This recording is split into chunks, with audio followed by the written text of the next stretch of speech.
I've written some very long poems, like the long sequence, The Life and Miracles of Christian McGaddy, and some tiny poems. One never knows how a poem comes. This poem called Soul is just 4 lines, and it might seem obscure to the reader. The power behind it is very particular and very personal. When my mother was dying in 1992, we were around her.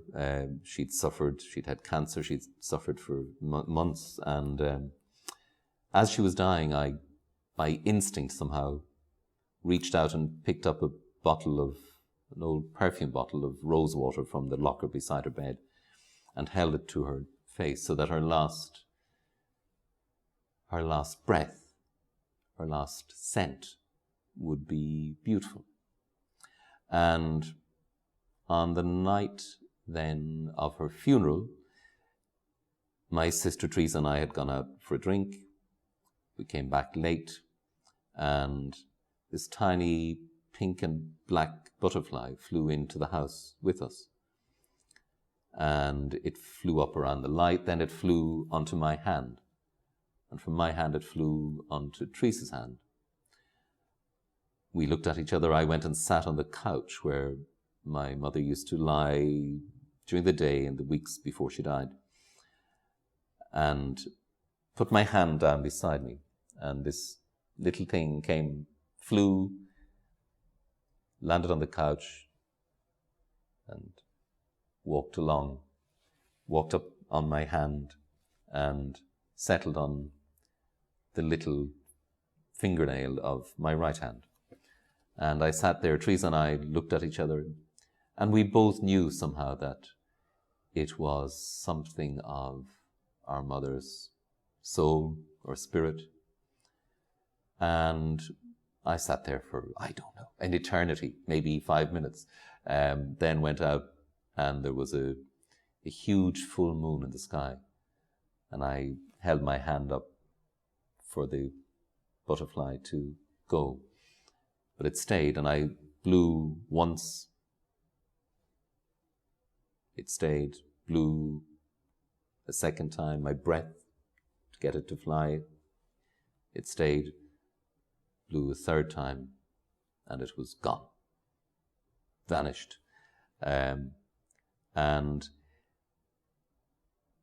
I've thought of that a lot. It becomes part of the fabric. Moments like that become part of the fabric of your ongoing life. Does it make me believe more deeply in an afterlife or God? No. But it happened. And that's enough, somehow, to know that there is a power of infinity at the pulsing heart of life, and somehow beyond it. Soul. The scent of the rose is a path to the moon. The full moon is a butterfly's wing.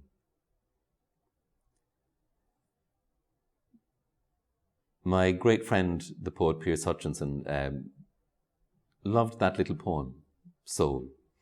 And he would ask me, Piers died in 2012, but for a year or so before he died, he would say fairly regularly, would you tell me that poem again? Would you just remind me of that poem? And I'd read it to him or say it. And when he died, I found in his notebooks a beautiful translation into Irish of the poem. Meticulous and perfect, and it transformed the poem. It gave it new life. So I'll just say Pierce's translation of Soul. Anam, Cuarecht Rosh Slí na Gaillimh scíán, félachán, an Yalach, Lán.